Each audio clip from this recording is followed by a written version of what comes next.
Hello, and welcome back to the world of Wysteria. We will now continue and conclude chapter 39.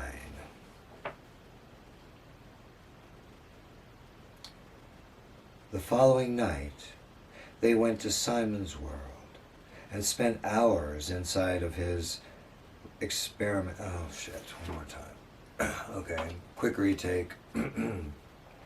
Retake. 5, 4, 3, 2, 1. Hello, and welcome back to the world of Wysteria. And now we will continue and conclude chapter 39.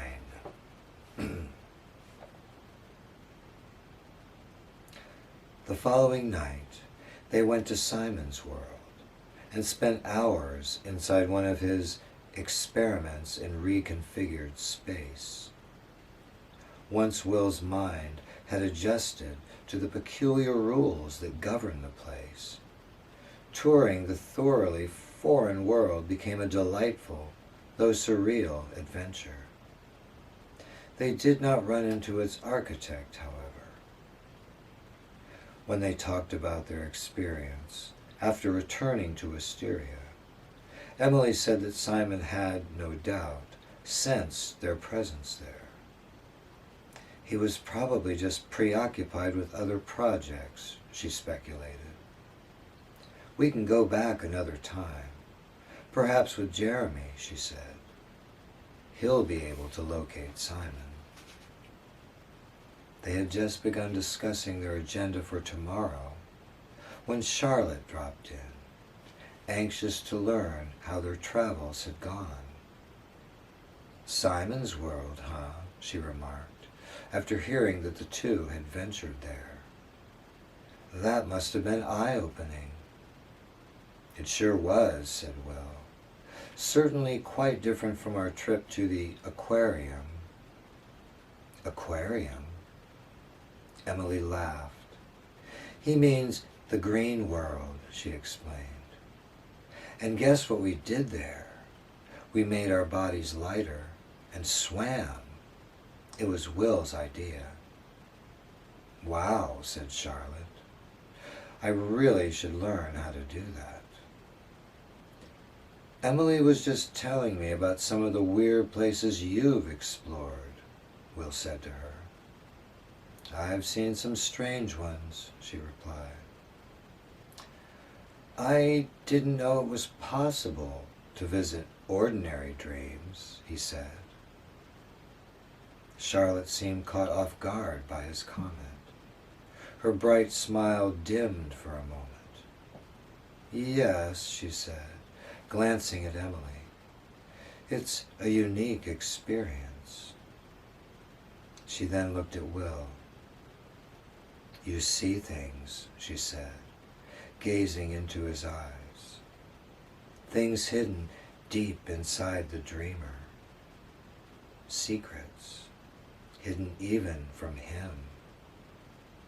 Which is why most people disapprove of the practice, Emily interjected. Yes, the dreamer is very vulnerable, Charlotte conceded. But I never saw the harm, as long as one is respectful and keeps the secrets safe. Charlotte disengaged her penetrating stare and turned to Emily. I'm glad you had such a good time. Are you traveling again tomorrow? She asked her. We haven't discussed it yet, said Emily. What do you think, Will? Do you want a day off? Or are you up for another excursion? I wouldn't mind taking another trip, he replied. Well, I'll let you two figure it out, said Charlotte. I think I may turn in early tonight. Maybe we can travel together some night, she proposed, looking directly at Will, who didn't know how to respond. She gave him a smile and a quick wink. All three of us. By the way, I haven't heard anything regarding you-know-who. I even did some snooping in some worlds where drifters are known to hang out. Just be careful, said Emily. All of those men who were in the square know who you are now. Don't worry, she said, adding with a laugh, I was in disguise. Even you would have had a hard time recognizing me. It seems quiet. Nathan may have decided to move on. Let's hope so, said Will. We'll stay on our toes, though.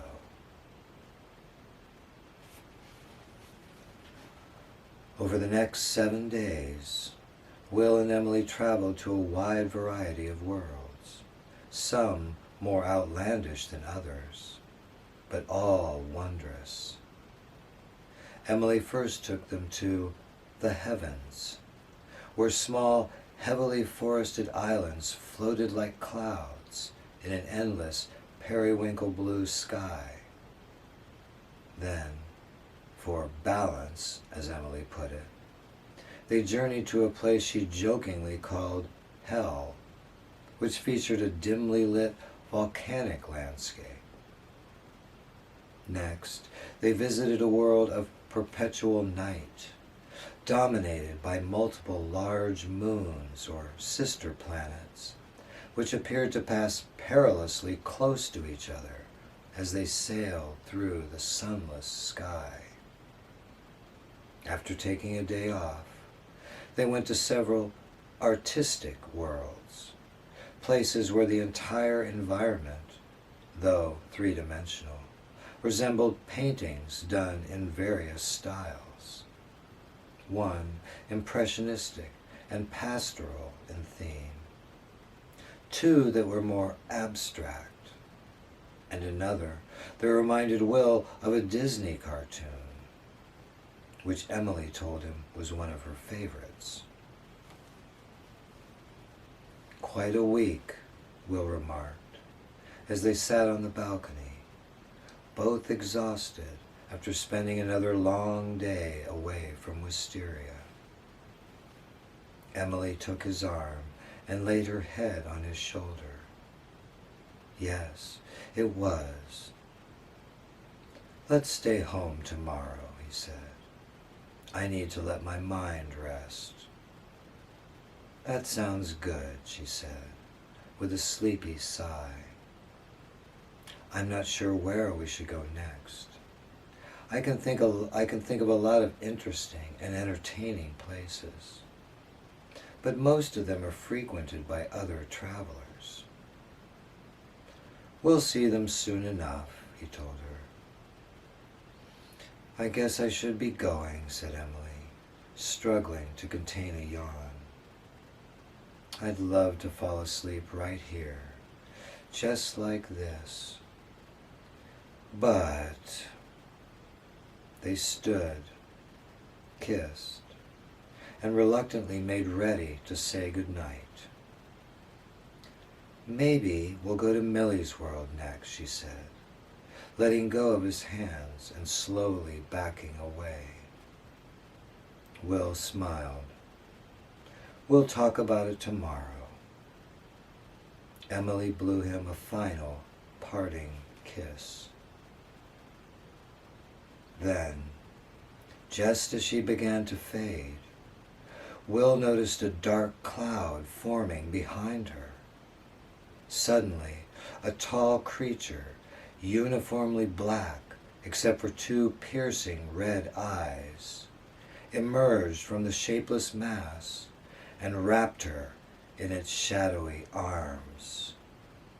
Will lunged for Emily as she let out a scream, but before he could reach her, the monstrous being, along with his beloved, vanished.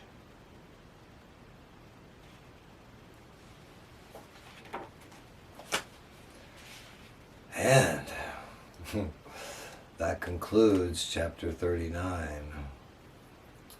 and we will return with chapter 40.